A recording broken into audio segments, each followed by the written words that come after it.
Los hombres más ricos de la Biblia no eran hombres que despreciaban el dinero. Abraham tenía rebaños, plata, oro y siervos en tal cantidad que la tierra no podía sostenerlos a él y a Lot al mismo tiempo. Job era el hombre más grande de todo el Oriente antes de su prueba, y después de ella recibió el doble. Salomón acumuló una riqueza tan descomunal que los reyes de la tierra hacían largas travesías solo para sentarse a sus pies y escuchar su sabiduría. Y ninguno de ellos fue condenado por eso. Entonces, ¿qué pasó entre la Biblia y el banco? ¿Dónde se perdió el manual? Porque hay un manual, uno que no se vende en librerías cristianas ni se predica fácilmente desde un púlpito. Un manual escrito entre líneas, en las decisiones que tomaron estos hombres, en los pactos que hicieron, en los momentos que eligieron avanzar cuando todo gritaba retroceder. Un manual que no fue diseñado para el hombre religioso que ora mucho y produce poco. Fue diseñado para el hombre que entiende que la fe sin obra es como una semilla sin tierra. Tiene potencial, pero no tiene destino.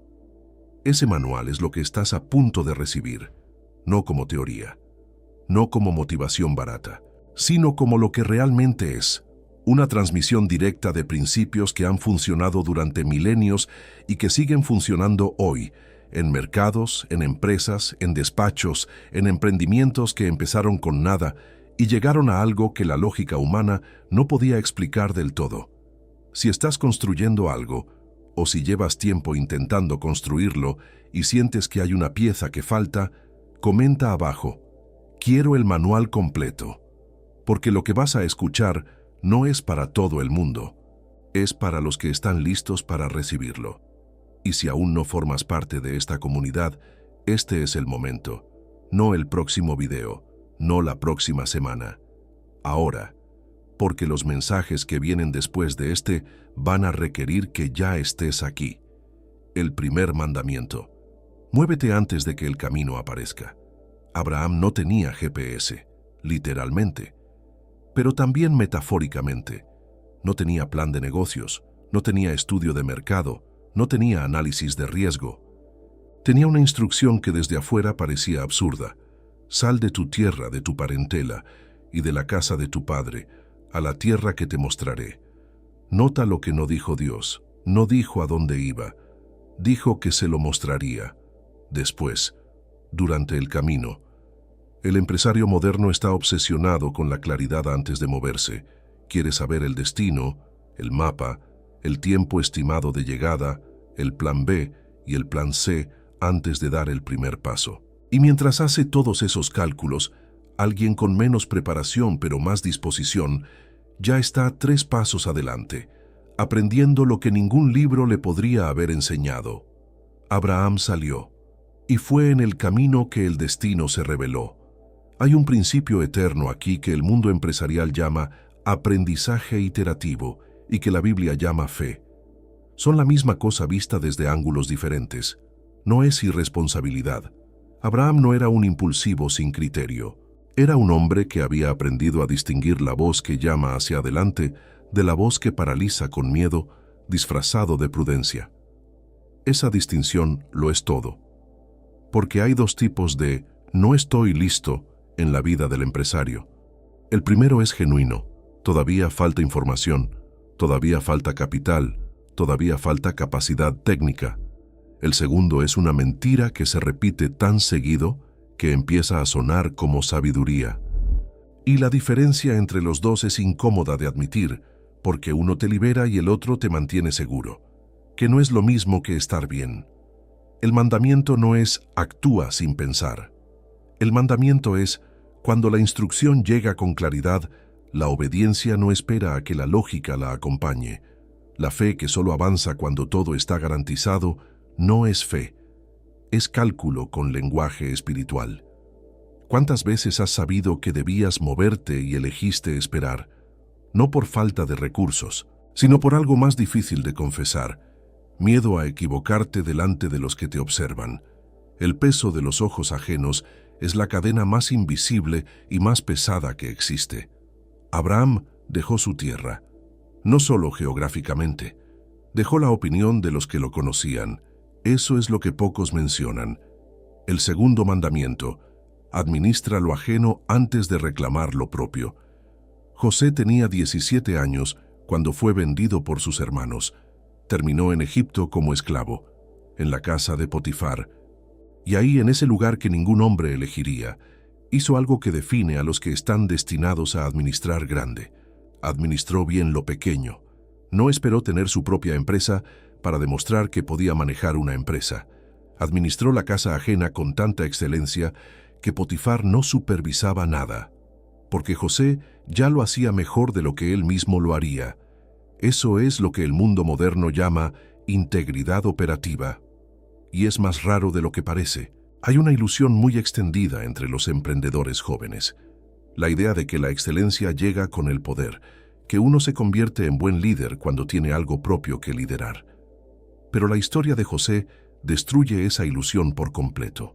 El carácter que manifiestas cuando nadie te paga lo que mereces, cuando trabajas en condiciones que no elegiste, cuando sirves a alguien que no te ve como lo que realmente eres. Ese carácter es el que determina lo que recibirás cuando llegue la temporada de expansión. Y la temporada siempre llega, para los que están listos, porque la expansión sin carácter no es un premio, es una trampa con tiempo de retraso. Los que reciben grande sin haber administrado bien lo pequeño simplemente tienen una caída más espectacular. José fue a la cárcel después de la casa de Potifar, injustamente, y ahí hizo lo mismo. Administró bien. El carcelero le confió todo, no porque José tuviera credenciales, sino porque había algo en él que inspiraba confianza, algo que se construye no con palabras, sino con el patrón consistente de hacer lo correcto, aunque nadie lo esté mirando, y aunque hacerlo bien no te proteja de las injusticias que vienen de todos modos. Eso es lo que pocos están dispuestos a escuchar. Ser excelente no te protege de sufrir, te prepara para sobrevivir lo que sufres y llegar al otro lado todavía entero, todavía capaz, todavía útil para lo que fue diseñado para ti. De la cárcel, José fue directo al palacio. No hay pasos intermedios en el texto. Un día era prisionero, al otro estaba de pie delante del faraón con la capacidad de interpretar lo que nadie más en todo Egipto podía. ¿De dónde salió esa capacidad? Del único lugar donde se construye la verdadera preparación, de los años oscuros que nadie celebra, pero que todo gran empresario conoce de adentro. El tercer mandamiento: cuando viene la abundancia, piensa en la escasez. Cuando viene la escasez, recuerda la abundancia. El plan de José fue exactamente ese. 7 años de abundancia en Egipto, y en lugar de celebrar sin límite, él diseñó un sistema de almacenamiento que guardaba el 20% de toda la producción. No porque los egipcios fueran codiciosos, sino porque él podía ver lo que otros no podían ver, que los ciclos son reales, que ninguna estación dura para siempre, y que la nación que no piensa más allá de su temporada de bonanza está construyendo su propia ruina sobre una base de euforia. El empresario que gana bien y gasta todo lo que gana no está disfrutando el éxito, está consumiendo su propio futuro.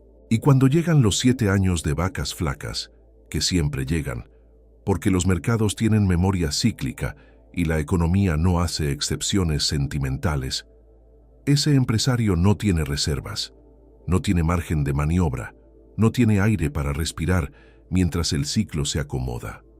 José acumuló tanto durante los 7 años de abundancia que la Biblia dice que dejaron de contar porque era incalculable, no porque no hubiera método, sino porque el método fue tan disciplinado, tan consistente, tan ejecutado sin excepción, que el resultado superó cualquier proyección inicial.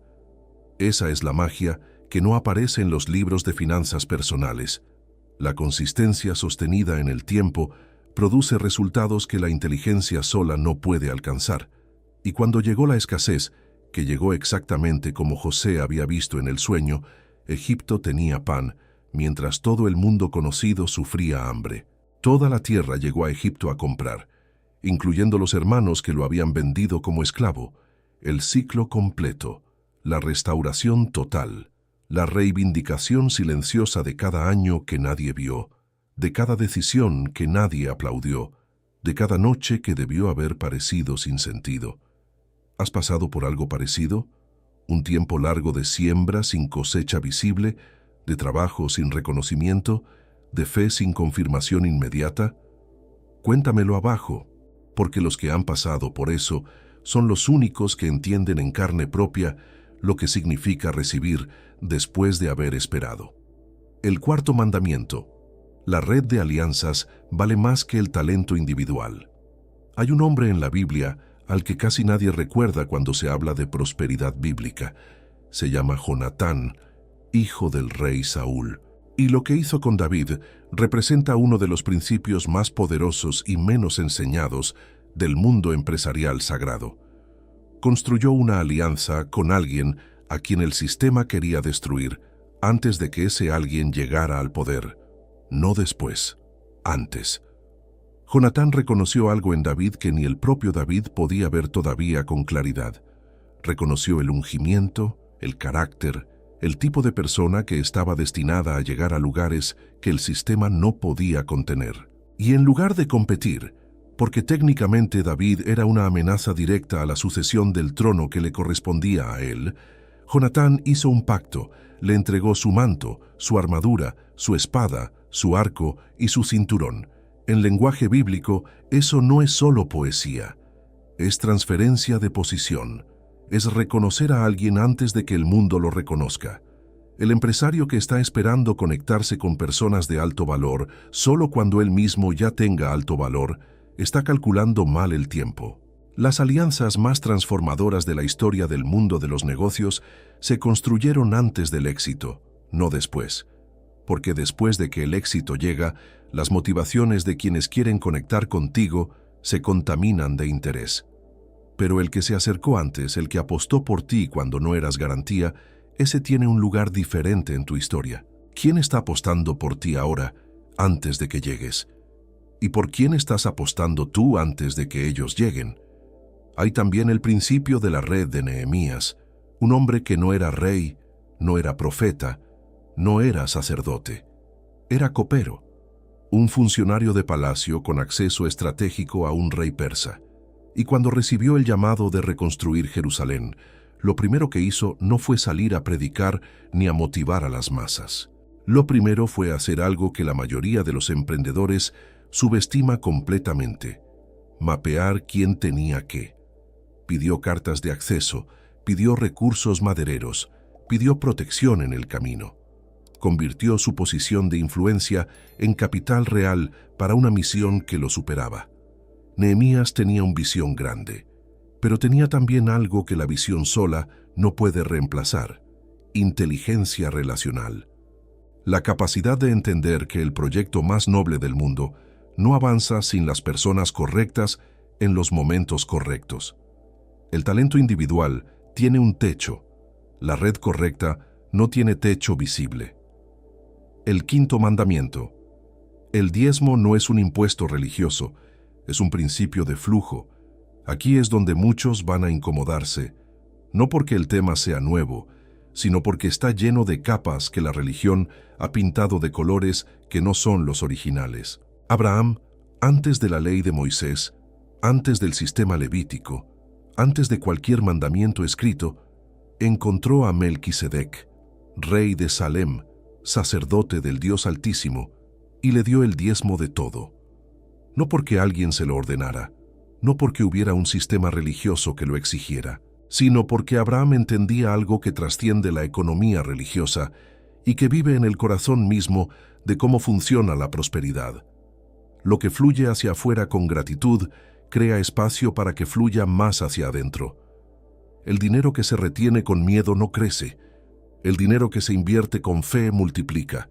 Y hay una diferencia enorme entre dar por obligación y dar como acto de reconocimiento de que lo que tienes no viene únicamente de tu capacidad. Viene también de algo que no puedes replicar por esfuerzo, la gracia que abre puertas que el mérito solo no puede abrir. Esto no es magia, es física espiritual. El mismo principio aparece en la parábola de los talentos. Al que tiene y usa lo que tiene, más le será dado. Al que guarda por miedo, le será quitado incluso lo que tiene. No es un Dios injusto.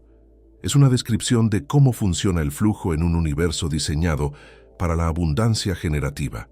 El empresario que entiende el diezmo, no como liturgia, sino como principio de administración, va a hacer algo diferente con el dinero que entra. No va a separar el 10% con resentimiento. Va a separarlo como el primer acto de reconocimiento de que hay una inteligencia mayor que la suya, trabajando a favor de lo que está construyendo. Y ese acto, repetido con consistencia, cambia algo en la relación emocional que el empresario tiene con el dinero. Lo libera del miedo de perder, que es la raíz de todas las malas decisiones financieras. El miedo de perder hace que la gente acumule lo que debería mover, que retenga lo que debería invertir, que se aferre a lo que debería soltar. Y el resultado es siempre el mismo: parálisis disfrazada de precaución, escasez generada no por falta de recursos, sino por falta de confianza en el proceso. Dar primero no es imprudencia, es la declaración más potente de que confías en el sistema que opera por encima del tuyo. El sexto mandamiento: negocia desde el exceso, nunca desde la necesidad. Abraham tenía 65 años cuando salió de Harán. Era un hombre de recursos, pero no necesariamente un negociador legendario por edad ni por experiencia en grandes tratados.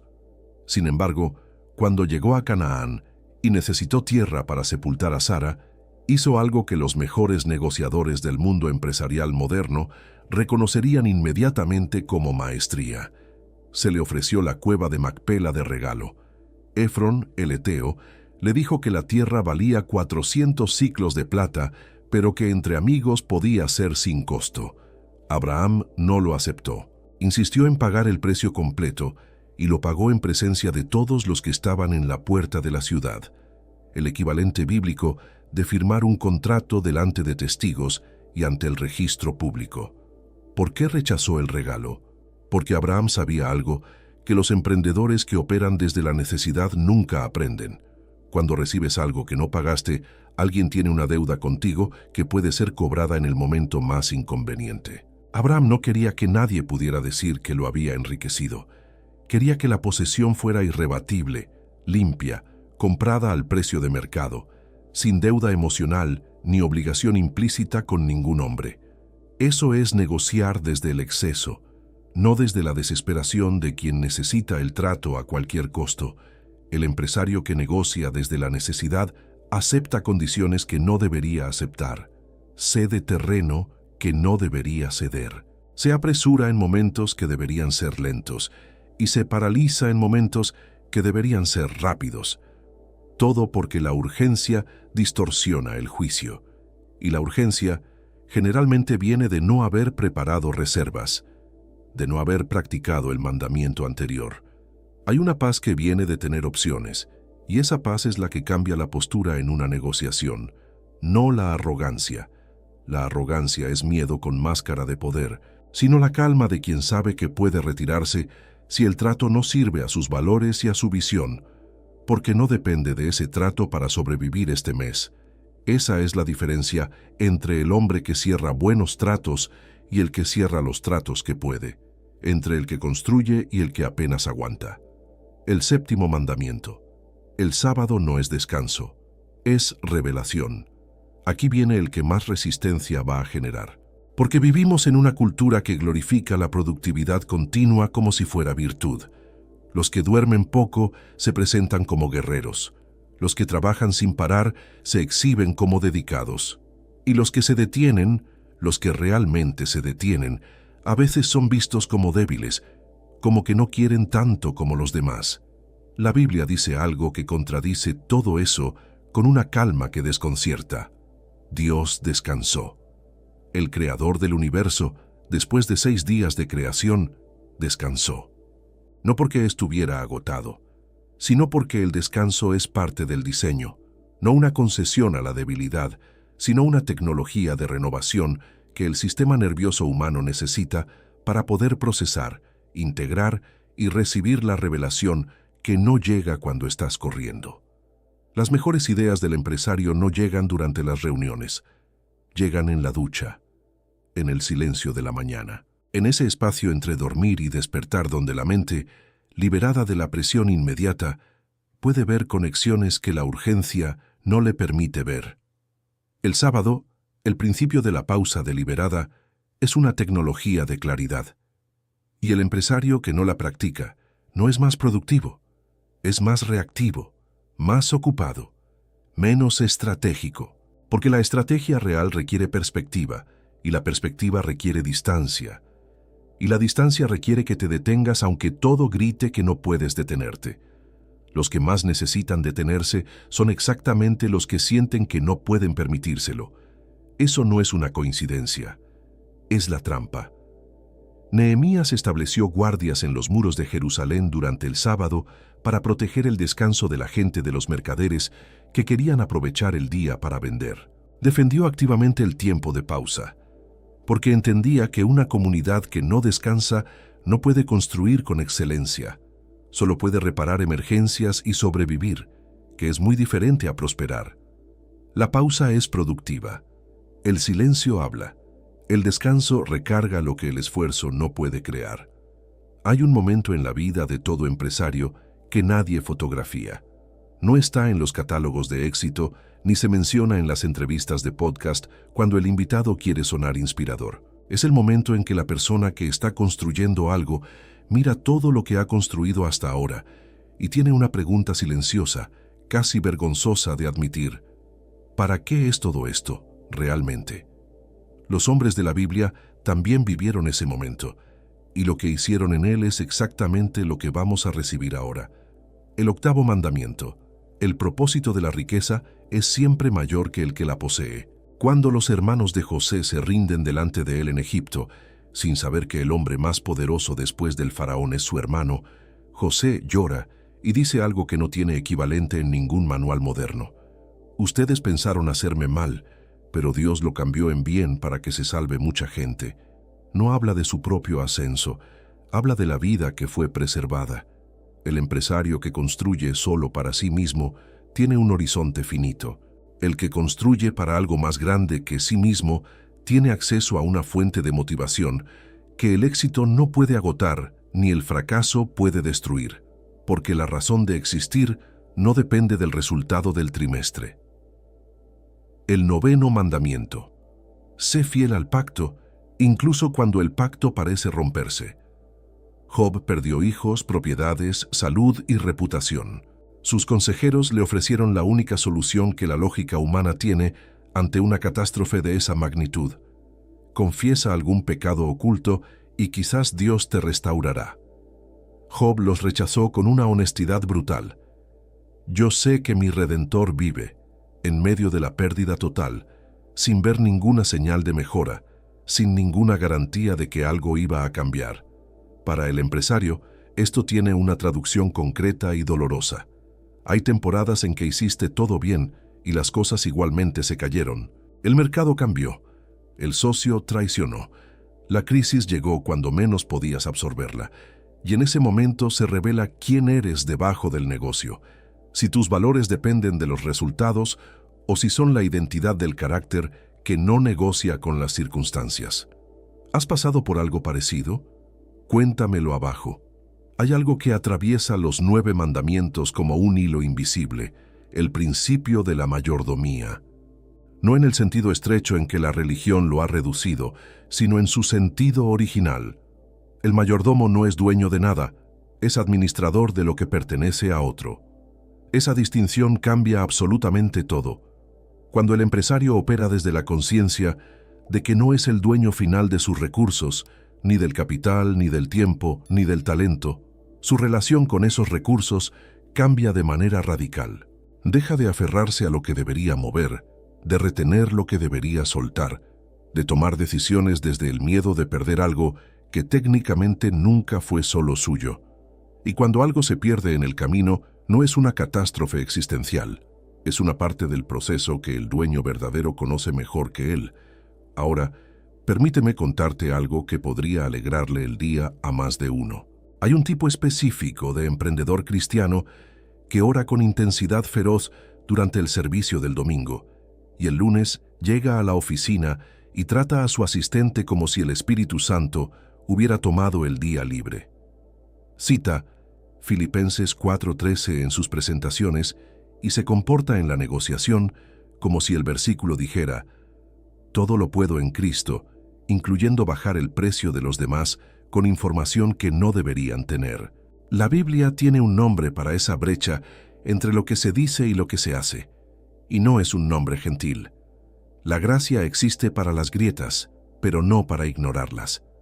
Los 9 mandamientos no son puntos separados, son un sistema. Funcionan juntos, se sustentan mutuamente.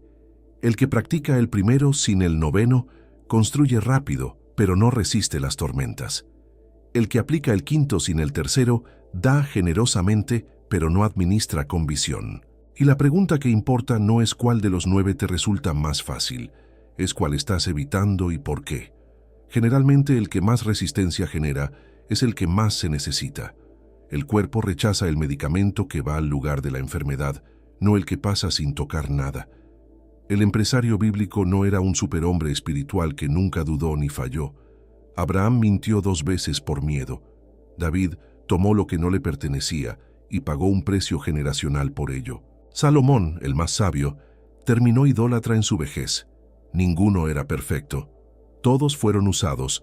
Todos dejaron un rastro de principios que siguen funcionando hoy, en startups, en mercados digitales, en estructuras económicas que los patriarcas no habrían podido imaginar, porque no son principios culturales, son principios del diseño humano. No dependen de la época, dependen de si el que los practica entiende que la prosperidad real tiene un código de conducta escrito mucho antes que cualquier libro de management. Si este mensaje llegó a ti en el momento correcto, si hubo algo aquí que no solo te informó, sino que te tocó en un lugar donde la información rara vez llega, comenta abajo: recibido. Una sola palabra. Y si hay alguien en tu vida construyendo algo y que necesita este manual, envíaselo. No porque necesites compartir contenido, sino porque a veces la mayor inversión que puedes hacer en el negocio de otra persona es ponerle en las manos el principio que le faltaba en el momento justo. El bien que haces hoy sin expectativa de retorno inmediato es siempre la mejor inversión de largo plazo que existe. Eso también es bíblico y también funciona. Aquí habla el portador. Nos vemos en el próximo mensaje.